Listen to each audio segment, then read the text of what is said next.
Bonjour et bienvenue à notre série de webinaires Repenser les soins longue durée. Je suis Neil Drimer, directeur des programmes d'innovation en santé à l'Excellence en soins de santé Canada. Mes pronoms sont il, lui, et je suis très heureux d'être votre hôte aujourd'hui.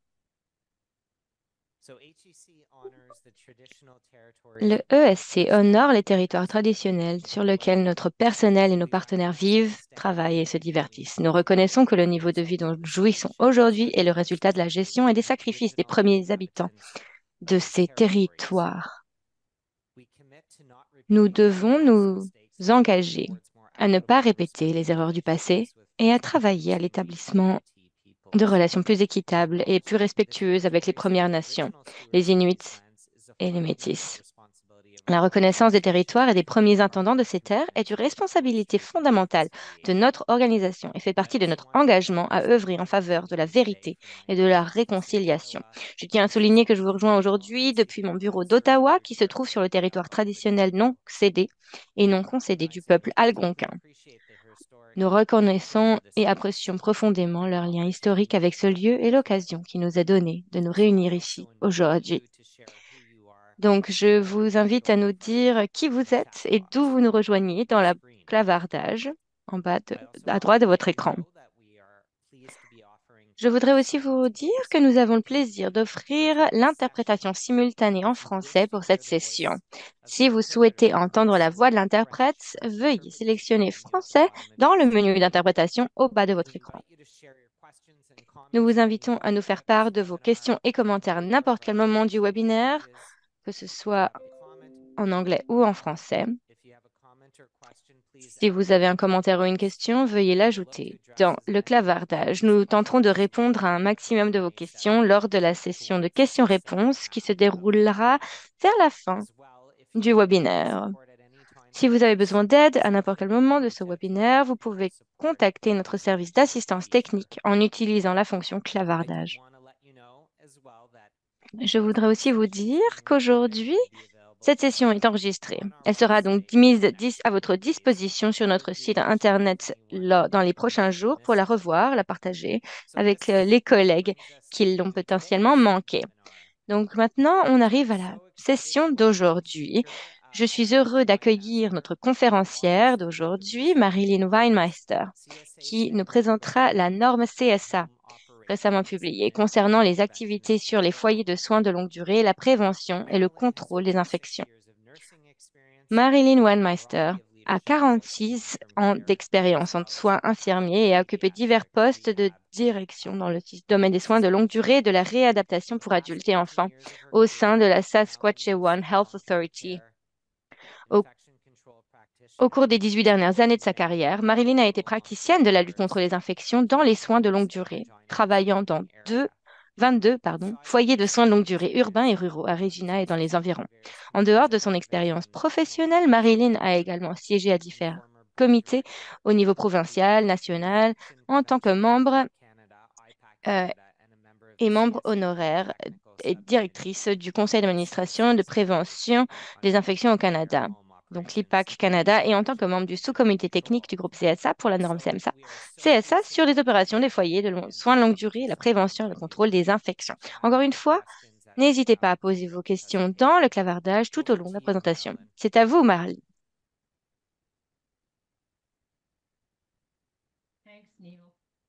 Merci, Neil. Ah, voilà ma présentation. De la part de CSA, c'est un honneur de pouvoir vous présenter la norme CSA. Donc, bienvenue à cette session sur la norme CSA sur les foyers de soins de longue durée, l'exploitation et les préventions et contrôle des infections. Et avec cette session, vous aurez un aperçu. Nous allons donc parler des besoins liés à cette norme. Je vais vous rappeler les différentes clauses de cette norme spécialisée sur la section IPAC. Donc, nous honorons les territoires traditionnels sur lesquels nous nous trouvons, qui sont encore le foyer de beaucoup de personnes autochtones. Donc, nous voulons les reconnaître pour nous rappeler notre connexion importante euh, aux territoires sur lesquels nous vivons, travaillons et nous divertissons. Oh, désolé, je n'arrive pas à avancer mes diapositives ici. Continuez, continuez. Ah, voilà. Désolé, je- j'avais oublié cela. Donc aujourd'hui, lors de cette session, nous allons vous donner un aperçu du groupe CSA lui-même et de son processus d'élaboration des normes. Nous allons vous donner du contexte sur cette norme et en définir aussi la portée. Et comme je l'ai mentionné tout à l'heure, on va donc survoler le contenu de la norme CSA, en particulier les points en lien avec la prévention et le contrôle des infections. Et surtout avec les besoins liés et les pratiques liées à l'IPAC. Prochaine diapo.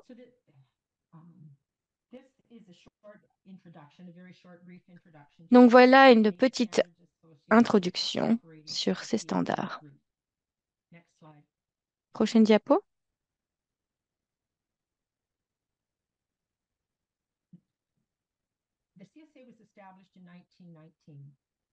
Donc le CSA a été établi en 1919. C'est donc le Conseil canadien des normes et on l'appelle le CSA Group, le groupe CSA. C'est une organisation indépendante et mondiale dédiée à faire avancer les normes dans le domaine de la sécurité, la durabilité et le bien social.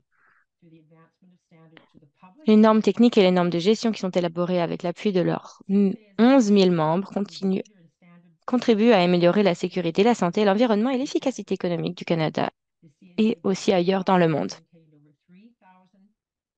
Nous avons plus de 3 000 normes dans différents secteurs développées avec leurs 11 000 membres, comme je l'ai mentionné.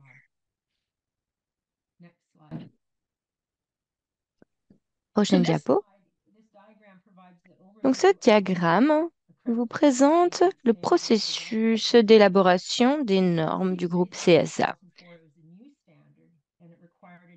Donc, la CSA Z8004 est une norme nouvelle qui a demandé l'établissement d'un comité. Et donc, cela a été soumis au Conseil des normes canadiennes. Donc, le comité a été assigné. Ensuite, on a travaillé sur le contenu rédigé. Et le premier brouillon a été complété en décembre 2021. Ensuite, on l'a traduit. Et donc, nous en sommes donc à droite dans la deuxième boîte. Ensuite, nous avons pu envoyer cette norme qui soit revue par le public lors d'une période de 60 jours, le 10 février au 11 février 2022. Il y a plus de 600 parties prenantes qui ont pu accéder à cette version brouillon pour donner à peu près 2 000 commentaires de différents groupes d'acteurs. Et donc, cela inclut, mais sans se limiter aux architectes, aux donneurs de soins, aux associations de donneurs de soins, aux organisations liées au handicap, aux ingénieurs, aux conseils familiaux, aux ministères gouvernementaux, ainsi que les autorités de santé. Ces commentaires ont été reçus, nous les avons revus soigneusement par le sous-comité technique et nous avons incorporé ces commentaires dans la norme Z8004, là où c'était adapté. Donc ensuite, cette norme a été approuvée par le comité technique lors d'une période de 21 jours.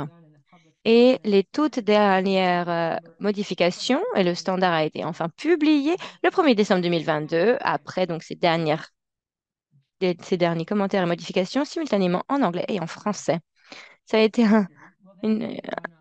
Ça a été une période assez très, très, remplie de différentes choses. Et donc, cette norme sera donc dans une phase maintenant de maintenance sur 5 ans et avant qu'elle soit de nouveau euh, le- soumise à une revue, à une réévaluation quelconque. Voilà où nous en sommes. Prochaine diapo. Donc maintenant, dans cette session, je vais vous donner un peu de contexte et le domaine d'application de la norme CSA et ses objectifs. Prochaine diapo.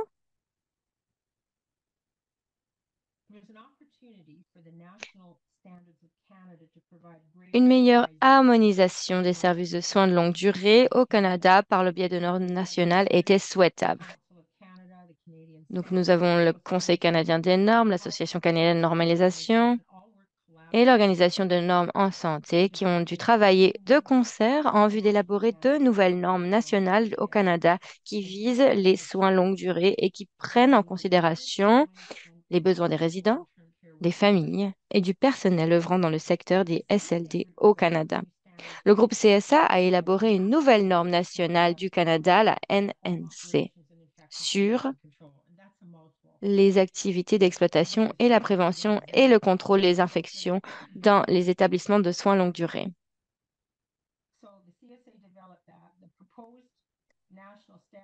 Donc, on a développé cette norme. Elle a été préparée par le sous-comité technique sur les soins longue durée sous la juridiction du comité technique des installations de santé. Et ceux-là concernent des experts d'expériences vécues dans les établissements de soins longue durée. Prochaine diapo. Donc, cette nouvelle norme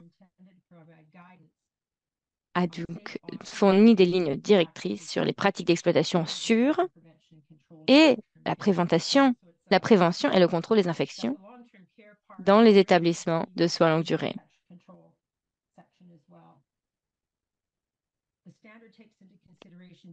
Cette nouvelle norme tient compte des besoins qu'il faut satisfaire dans le cadre des activités quotidiennes normales, ainsi que par exemple en situation d'événements catastrophiques comme les épidémies, les pandémies, les flambées.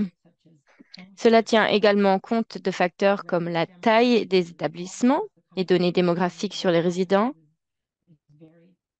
bien sûr parce qu'ils varient, et le fait que les établissements soient existants ou nouvellement construits.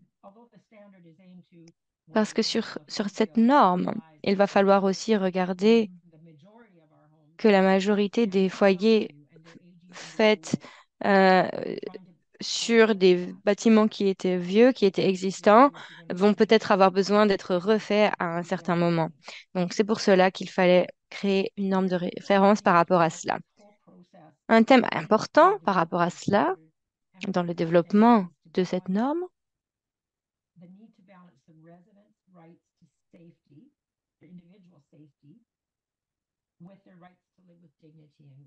excusez-nous, l'interprète a un écho qui l'empêche d'interpréter.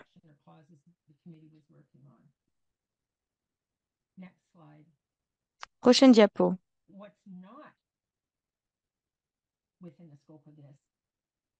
Ce qui n'est donc pas dans la portée de cette norme, c'est les normes euh, relatives aux exigences administratives, par exemple l'établissement des prix, des assurances, des remboursements et des pratiques médicales et des obligations professionnelles propres à chaque foyer. Cela,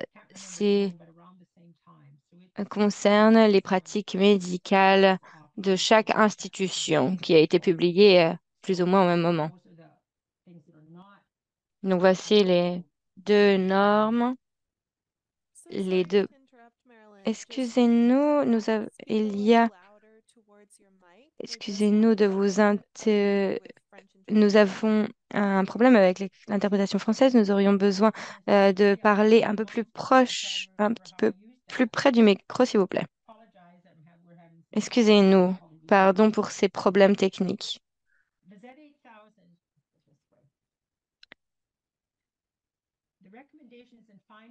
Donc, la norme, c'est Z 8004, ne traite pas. Il a été informé avec les consultations qui ont été faites avec des personnels de première ligne, des communautés autochtones, des personnes seniors, la communauté de SLGBTQIA+, les membres du personnel d'exploitation et de gestion d'établissements de SLD et le personnel de première ligne francophone. Et ces commentaires et rétroactions des sondages ciblés de résidents d'établissements de soins longue durée et leurs familles, bien évidemment leurs personnes proches aidantes, les gestionnaires, le personnel opérationnel, de même que l'équité, la diversité et l'inclusion, ainsi que 2000 commentaires et suggestions d'amélioration issus de l'examen public. Et ensuite, l'expertise technique et vécu expérientiel, pardon, des membres et du sous-comité technique du groupe consultatif et de membres des groupes de travail axés sur les résidents et leurs familles.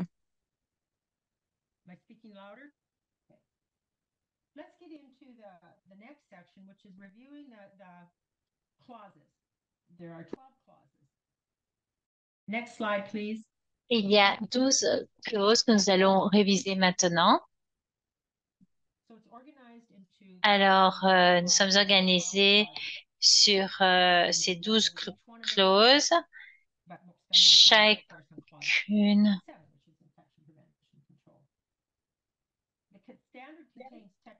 Alors, les standards ou les exigences aussi considèrent les dignités et sont orientés sur la conception et les établissements de soins de longue durée. Nous allons commencer avec l'article numéro 4. Diapositive suivante. Alors, l'article 4 nous parle de l'engagement de l'organisation et cela parle donc, cela incorpore les soins axés sur la santé, la, les établissements de relations à l'intérieur et à l'extérieur de l'ESLD, l'équité, la diversité et l'inclusion et l'orientation sexuelle et intimité. Ces engagements doivent être intégrés dans toutes les opérations de soins de longue durée. C'est la, c'est la norme préalable, disons, à toutes les autres articles et nous allons revenir sur cet article. Il s'agit de garantir la sécurité et les droits des résidents de vivre avec dignité et c'est l'article 4. Passons donc à l'article 5. Nous parlons maintenant d'exploitation et il est aussi très important. Il couvre des sujets tels que les visiteurs, les services de soutien général, les activités des résidents, la gestion de la diététique et de l'alimentation, les communications. Et aussi, c'est l'équipe d'évaluation transdisciplinaire. Nous avons décidé de parler comme d'évaluation transdisciplinaire, la planification d'urgence, la gestion des déchets, la gestion antimicrobienne et la gestion des médicaments. Et l'article, quand je parle d'équipe d'évaluation transdisciplinaire, fournit aussi des directives pour cette équipe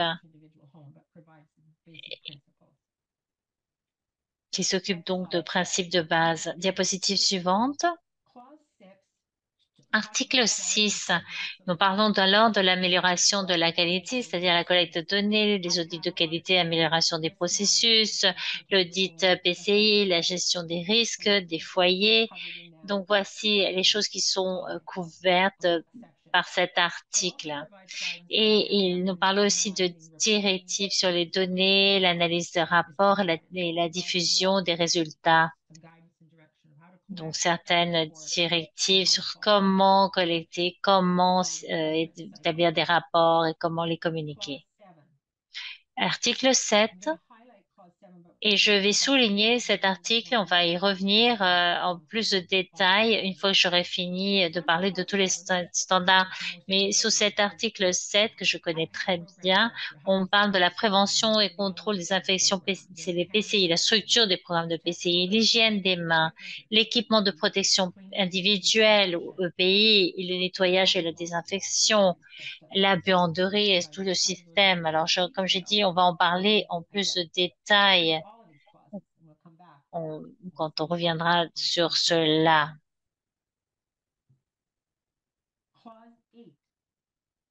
Article 8.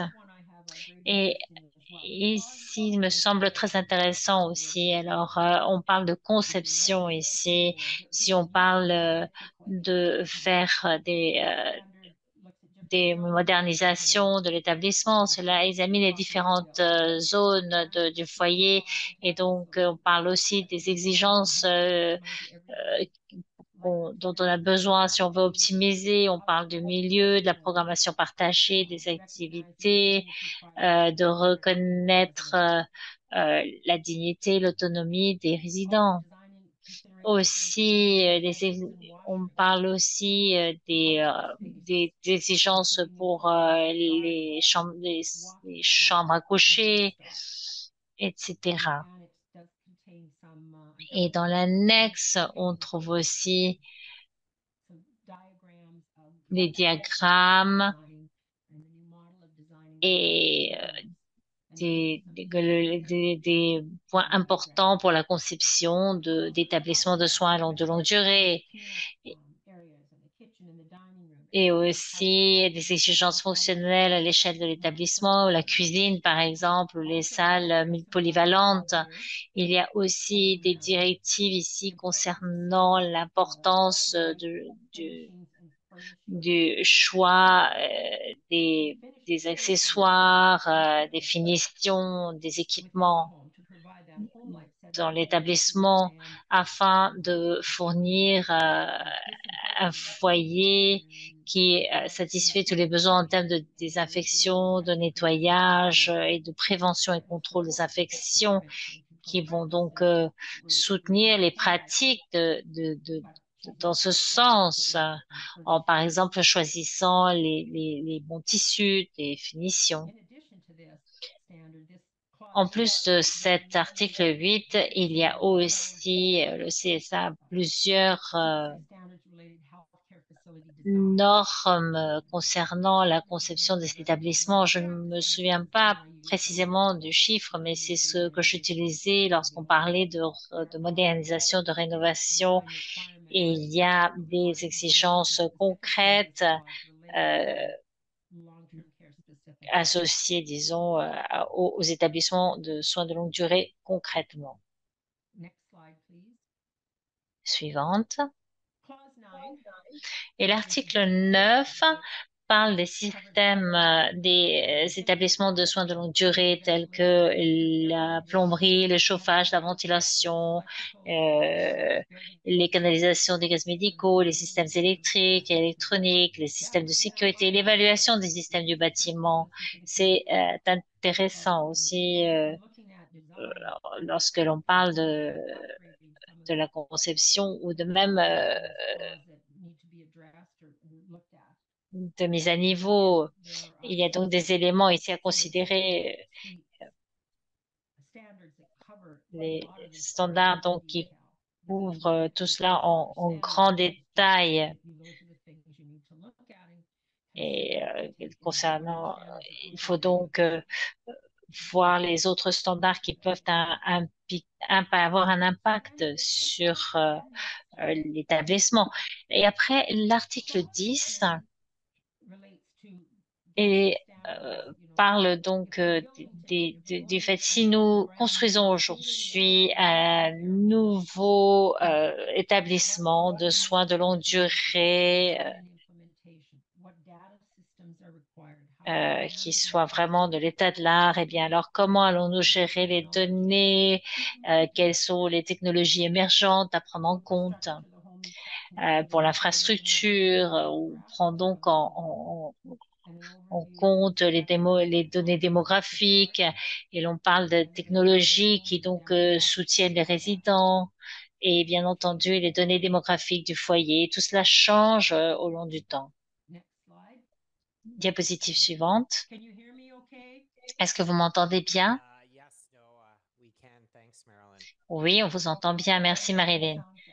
Oui, je voulais juste vérifier.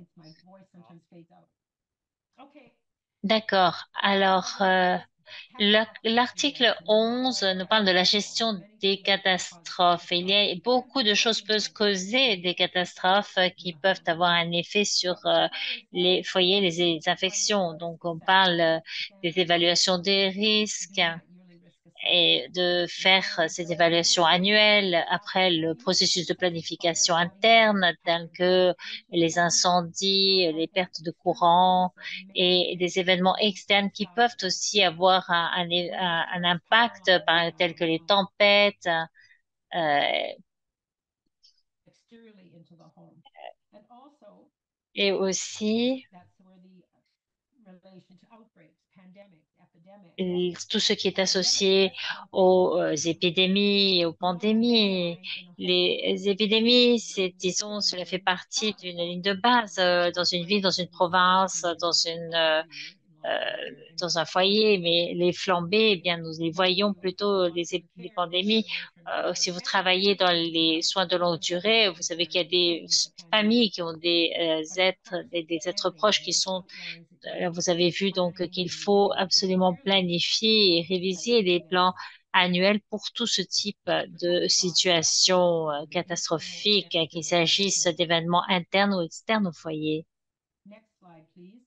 Diapositive suivante, s'il vous plaît.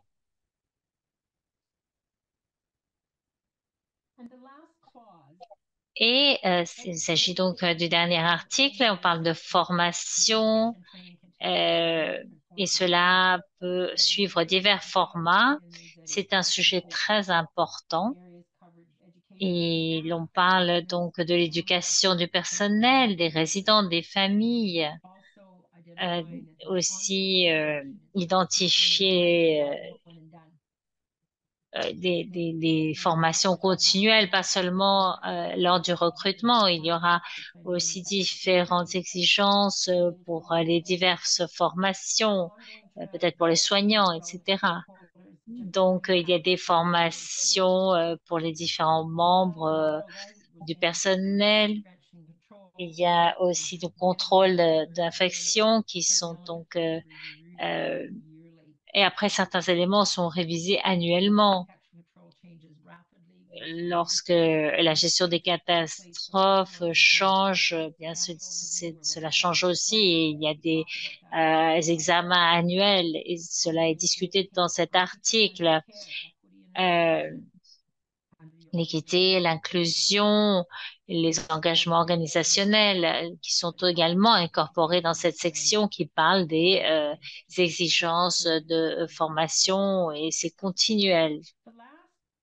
Et finalement, la dernière section porte sur les annexes que l'on voit dans ces diapositives et qui sont là pour euh, éclairer les normes. Cela nous fournit des informations supplémentaires telles que la déclaration des droits des résidents, l'exemple d'enquête sur les soins en établissement.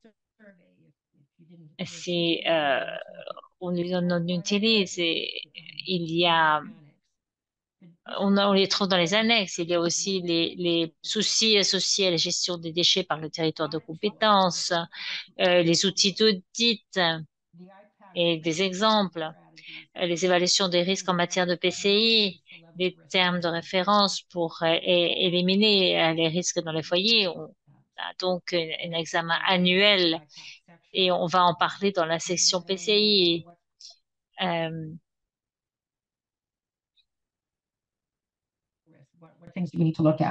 les risques et ce qu'il faut donc tenir en compte. Donc là, on a des exemples, par exemple, qui doivent être prises en compte dans la section de conception. C'est réellement très intéressant. J'aime beaucoup. Alors, on va en parler. Comment, par exemple, concevoir les jardins, ça j'aime bien. Donc, il y a aussi des modèles qu'on peut donc examiner. On peut penser à les utiliser aussi dans vos foyers, dans vos établissements. Diapositive suivante. Alors,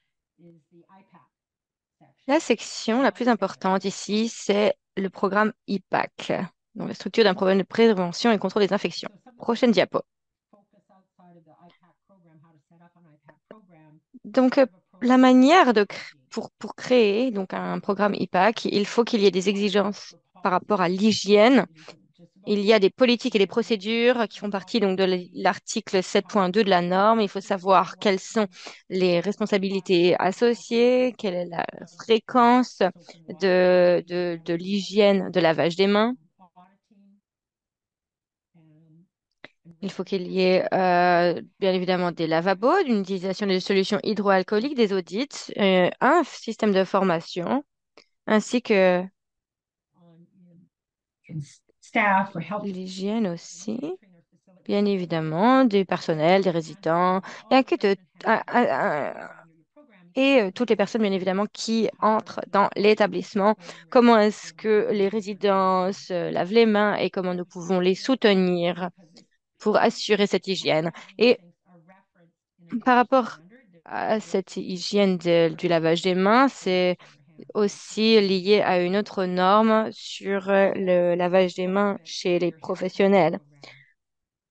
Ça, c'est donc les besoins qui doivent faire partie de votre programme IPAC. Et donc, il y a beaucoup de références tout au travers du pays par rapport à ces besoins, ces procédures, exigences. Prochaine diapo. Encore une autre notion de ces programmes IPAC. Donc, c'est donc, est-ce que ces politiques et il y a bien évidemment les politiques et les procédures, il faut aussi que ce soit accessible. Il y a de grands défis ici. Donc, dans vos politiques, il faut que ce soit accessible pour l'entreposage.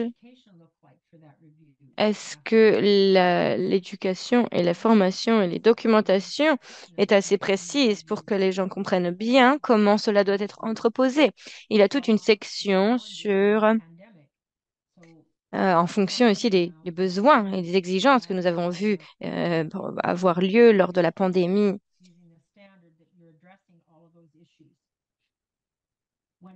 Savoir comment vous prenez en compte toutes ces mesures. Parce que si vous n'avez pas besoin d'un équipement de protection individuelle, vous, vous pourriez vous contaminer vous-même. Donc, comment faire cette évaluation des risques en fonction des exigences liées à vos équipements de protection individuelle? Prochaine diapo. Une autre section par rapport à ce programme IPAC, c'est les exigences liées au nettoyage et la désinfection. C'est donc la norme CSA Z317.12 sur le nettoyage et la désinfection des établissements de santé. Et je pense que si vous n'avez pas encore été confronté à ce genre d'exigence, ceci serait bon point de départ pour vous de relire cette norme en fonction surtout des politiques et des procédures qui sont nécessaires. Bien évidemment, il y a le calendrier aussi. Est-ce que ces zones et quand ces zones doivent être aseptisées, nettoyées, les produits en fonction de la sélection, les produits de l'entretien et de l'entreposage de ces lieux, les laveries par exemple, les endroits de cafétéria et de réfectoire. Il y a également ici une évaluation des risques sur combien de fois ils doivent être nettoyés, en fonction aussi des données démographiques de chaque foyer. Et comme beaucoup de mes collègues, nous savons que ceci et ces politiques de désinfection et de nettoyage ont un impact vraiment incroyable et très significant par rapport à cela. Il y a aussi tout un tas de recommandations par rapport à l'équipement à utiliser pour désinfecter. Ça, c'est pareil, il y a un énorme impact. Ensuite, prochaine diapo, ici, il y a cette section sur la buanderie, le lavage des vêtements et il faut ici se poser la question de quel modèle de prestation de service vous voulez adopter.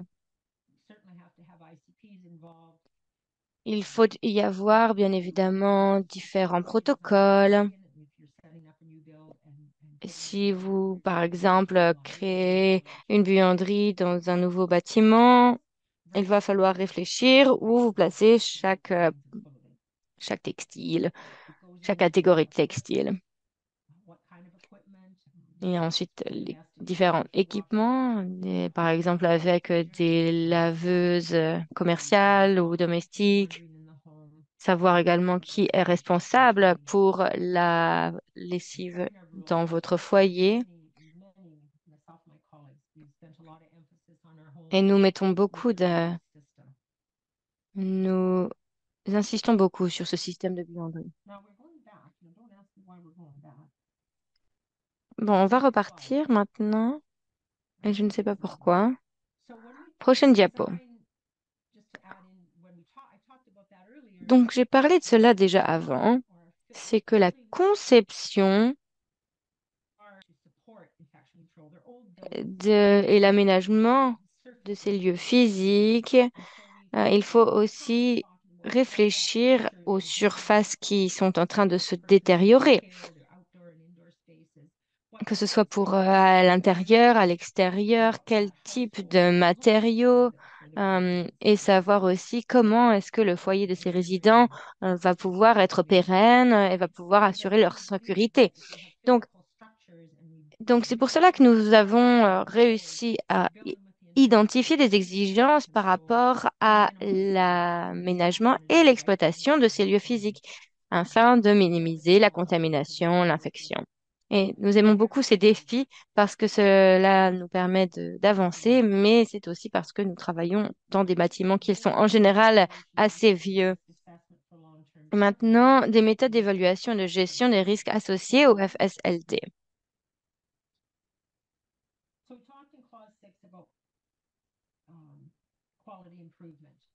Donc, on a parlé beaucoup de l'amélioration de la qualité, non seulement sur la section IPAC,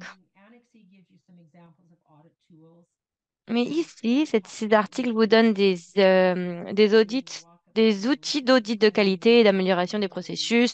Si vous voulez regarder, par exemple, euh, comment laver, faire les lessives différemment, etc., en fonction aussi de la population et la catégorie de résidents que vous avez, afin que vous puissiez développer un plan d'attaque. Prochaine diapo. Maintenant, des renseignements additionnels sur cette SCA Z8004. On va passer directement à la prochaine diapo. Donc, lorsque cette norme est sortie, elle était surtout adaptée aux foyers de soins longue durée. Et donc, on a offert des formations en ligne autodirigées ou dirigées par un instructeur ou une instructrice. Et c'était surtout, donc ces formations étaient comme vous pouvez le voir sur l'écran, mais la dernière était vraiment la plus importante sur la prévention et le contrôle des infections. Et donc moi j'apprends ce module, j'enseigne ce module depuis avril. Et donc vous pouvez commencer ces formations tout d'abord de manière autonome et ensuite pour la dernière, la prévention et le contrôle des infections, c'est une formation virtuelle ou en personne. Donc la toute dernière, c'est 2 jours de 4 heures pour la formation. Prochaine diapo.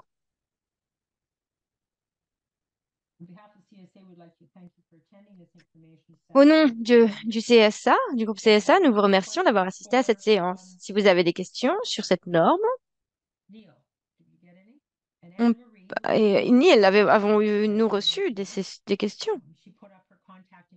Et il y aura aussi Anne-Marie Martel du CSA et vous avez son adresse email ici vous pour que vous puissiez demander toutes vos questions. Voilà, mais je suis aussi d'accord, je suis aussi très contente de répondre à vos questions concernant la prévention des infections. Merci beaucoup Marilyn d'avoir partagé ces nouvelles informations sur ce standard, cette norme, cette nouvelle norme qui vient de sortir et je pense que la plupart des personnes ici qui représentent les foyers de santé, de soins longue durée seront vraiment très reconnaissants pour ces informations. Alors, nous avons Anne-Marie Martel qui est ici pour répondre à vos questions. Elle va pouvoir répondre donc à vos questions qui vont commencer à être écrites. Et je ne sais pas si c'est délibéré. Il y a des questions qui ne sont pas forcément partagées avec tout le monde.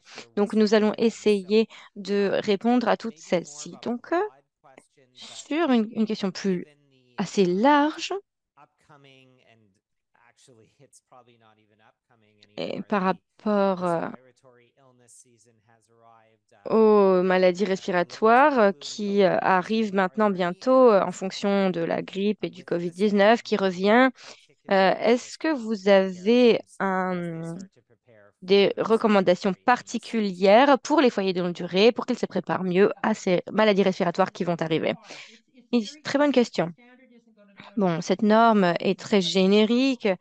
Mais on parle vraiment du principe de gérer cela. Et pour chaque foyer, cela va être différent. Un peu, les standards sont une base, on va dire, des normes générales, et cela ne va pas être spécifique à chaque virus. Donc, par rapport à il faut regarder vos standards d'évaluation. On ne va pas parler des besoins spécifiques. On va bien évidemment vous donner des recommandations sur les vaccinations, sur la gestion des résidences, sur l'hygiène de lavage des mains, améliorer donc simplement vos normes de nettoyage. Donc voilà, dans cette norme, il y aura bien évidemment, des normes, on va dire, de base, mais cela ne vous donnera pas des recommandations spécifiques. J'espère que cela répond à votre question. Oui, merci. D'autres questions qui nous arrivent là, c'est est-ce qu'il y a des besoins et des exigences par rapport à l'utilisation de la technologie afin de gérer, de surveiller la fréquence de lavage des mains du personnel? Est-ce qu'il y a des recommandations sur les outils technologiques à utiliser afin de gérer cela? Non, pas spécifiquement sur cette norme, même si il y a beaucoup de technologies euh, qui sont déjà euh, présentes. Il y a des, il y a aussi des points positifs et négatifs par rapport à cela. Par exemple, aux États-Unis, il y a des outils qui automatiquement regardent l'hygiène de lavage des mains du personnel. Et moi, personnellement, je n'ai jamais vu ça dans les foyers de soins longue durée. Donc, dans cette norme, nous n'avons rien par rapport à cela, mais il y a tout à fait des systèmes qui existent maintenant, de tout un tas d'outils variés qui existent. Oh, et malheureusement, j'avais oublié de mettre ma vidéo, mais je vais la remettre. Donc voilà. Ce n'est simplement pour vous dire que cette information n'est pas stipulée dans ces normes, mais par contre, vous pouvez faire une recherche sur votre moteur de recherche afin de trouver les outils technologiques qui peuvent exister. Maria, je ne sais pas si vous vouliez... Anne-Marie, je ne sais pas si vous vouliez rajouter quelque chose. Ah oui, je regardais Oui, oui, j'ai regardé lorsque la question est arrivée s'il y avait quelque chose dans les normes, mais je n'ai rien vu. Une autre question sur les donneurs de soins familiaux. Est-ce qu'ils sont inclus dans cette nouvelle norme? Et il y avait aussi une autre question par rapport donc à ces donneurs de soins familiaux vont peut-être être considérés comme des alliés de cette profession. Peut-être que vous pourriez commencer sur comment est-ce que les donneurs de soins familiaux et comment est-ce qu'ils sont intégrés dans cette nouvelle norme. Bien, dans la section, euh, on a dit que lorsque on a le plan de développement de gestion ou lorsque nous devons participer et réviser tout cela, il faut développer des formations.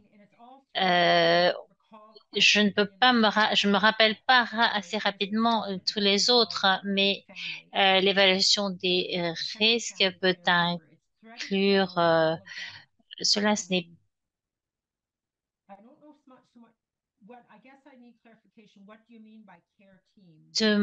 Alors, de quoi parlez-vous lorsque vous parlez de soins de l'équipe?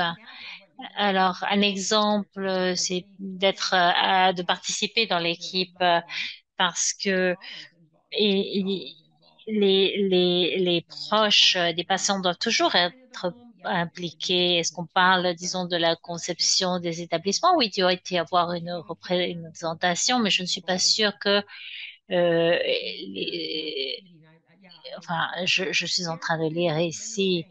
Le soin des équipes, ça signifie plusieurs choses. Cela peut être aussi à une échelle plus grande, genre l'éducation, la formation, comment y travailler. Voilà certaines choses sur lesquelles auxquelles je peux réfléchir quand cela implique les représentants de la famille et les résidents. Je ne sais pas si j'ai bien répondu à la question.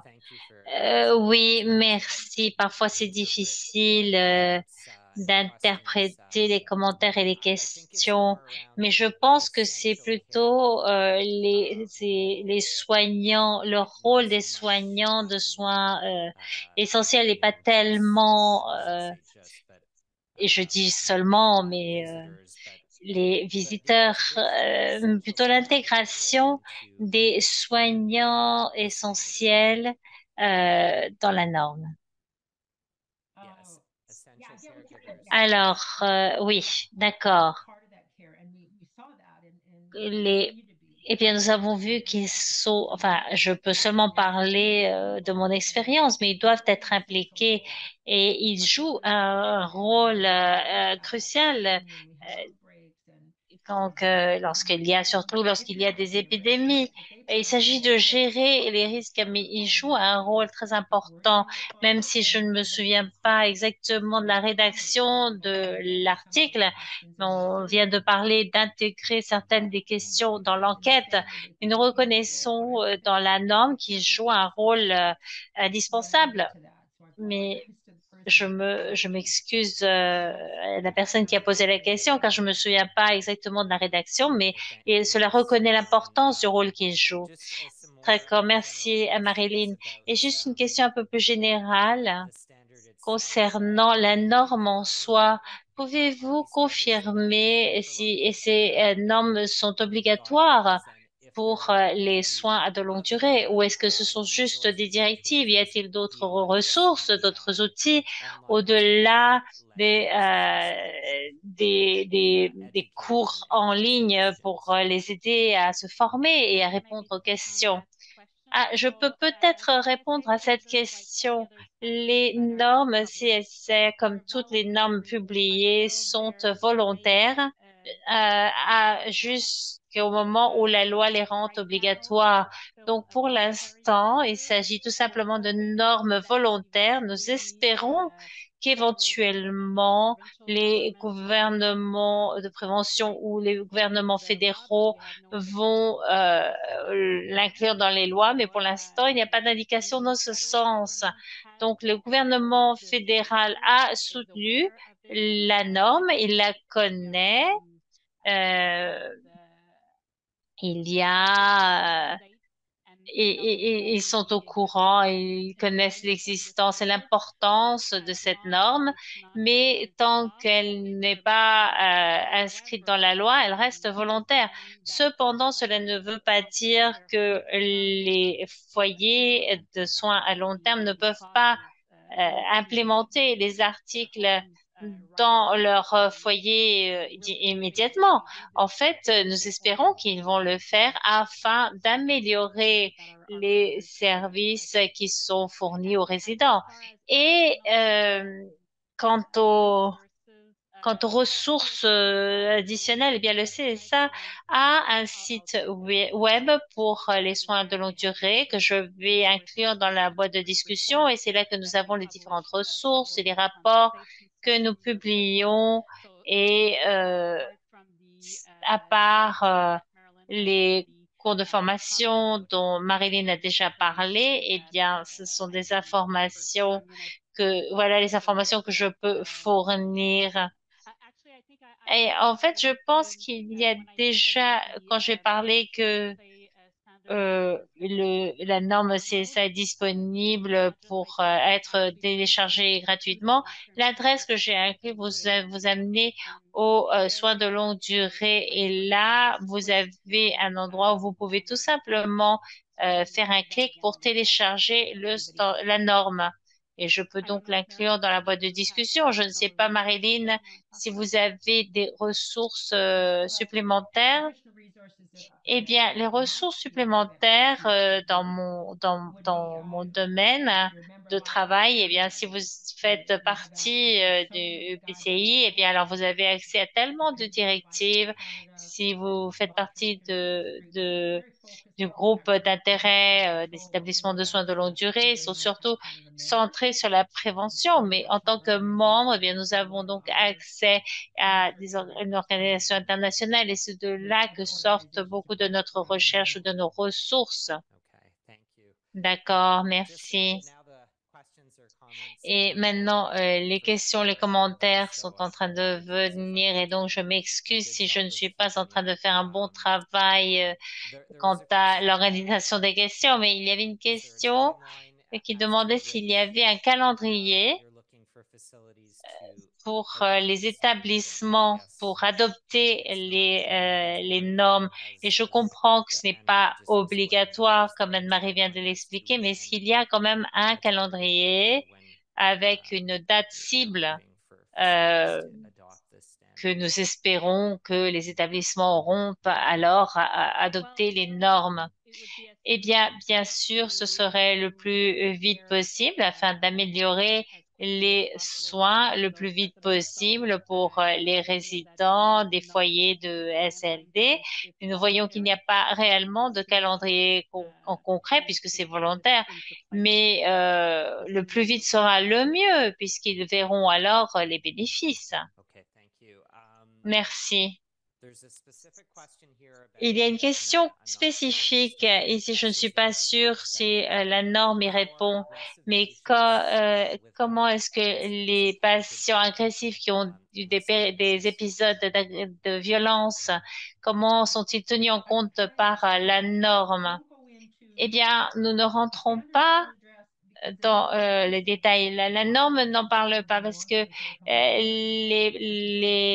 la population servie par les établissements SLD, que cela soit dans les provinces ou même dans une seule juridiction au Canada. Donc, si vous avez un foyer et voici ce sont vos résidents, alors que faire pour minimiser les risques? Non seulement, enfin, je veux dire, ça c'est même pour en étant une infirmière ou alors juste pour rentrer dans les points spécifiques, on parle donc de l'équipe d'évaluation transdisciplinaire, surtout si nous avons un nouvel établissement. Mais même si vous allez rénover l'établissement, quels vont être les intervenants? Si c'est votre population, si ce sont vos données démographiques, si ce sont les personnes qui viennent dans votre foyer, eh bien, il faut avoir une équipe pour y réfléchir et pour concevoir des nouvelles mesures de sécurité. Donc, cela ne parle pas directement de ce genre de patient, mais il faut faire donc une évolution lors de votre conception et donc adopter un plan. Donc, l'article n'en parle pas de manière spécifique. D'accord. Et la dernière question que nous avons le temps de répondre, euh, à nouveau, eh bien, c'est volontaire et donc c'est souhaitable, évidemment, que les foyers adhèrent à cette norme. Mais y a-t-il déjà eu une discussion qui parle de comment l'intégrer dans les processus de certification? Peut-être que vous, Anne-Marie, pourrez y répondre. Marilyn, si tu veux répondre, vas-y. Non, non, non, j'allais dire que je ne sais pas. En fait, nous parlons toujours des normes, mais nous n'avons pas réellement eu l'opportunité enfin, nous allons toujours en parler parce que nous voulons renforcer ces normes. Mais allez-y. Alors, cela va dépendre des organisations de certification. Ce sont elles qui vont décider quels articles vont faire partie pour les établissements de soins de longue durée. Parfois, c'est législé, parfois, ça ne l'est pas. Mais c'est dans l'espace, c'est là, c'est présent en termes de meilleures pratiques et cela devrait être intégré dans les foyers. Et comment est-ce que l'organisation de certification va intégrer cela dans leur programme? Eh bien, nous ne le savons pas et nous n'avons pas vraiment de contrôle sur cela. Voilà. Donc, le CSA ne certifie pas les foyers. D'accord, merci pour une réponse franche. Et je pense que, enfin, je veux juste faire un commentaire sur une dernière question concernant les normes. Est-ce que les normes font partie des discussions qui ont lieu maintenant concernant la nouvelle loi de soins de longue durée? Et je pense qu'en fait, ils sont considérés en tant qu'une ressource clé dans des conversations auxquelles j'ai participé, mais je ne peux pas parler de la loi des soins de longue durée parce que pour l'instant, eh bien, ce n'est que l'HCC, ce n'est que l'une des organisations qui ont été consultées pour cela. Mais ce que je sais, c'est que j'ai entendu que c'est à la fois un standard et que la HSO a établi comme des outils très importants. Alors, avec cela, je voudrais maintenant vous remercier, Marilyn et Anne-Marie, d'avoir répondu à toutes nos questions et pour votre présentation aujourd'hui. Je voudrais aussi remercier le public de votre participation continue et de tous les commentaires et questions que vous nous avez envoyés. J'espère que nous avons réussi à y répondre le plus possible. Nous apprécions énormément votre feedback. Si vous pouvez nous aider à savoir si cette session a été utile pour vous. Et nous voyons donc des questions, nous allons voir des questions sur l'écran, une enquête et nous vous remercions d'y répondre. Toutes ces questions, bien sûr, sont optionnelles, sont facultatives, mais celles qui concernent le sexe et collectées, c'est une demande que l'on nous fait.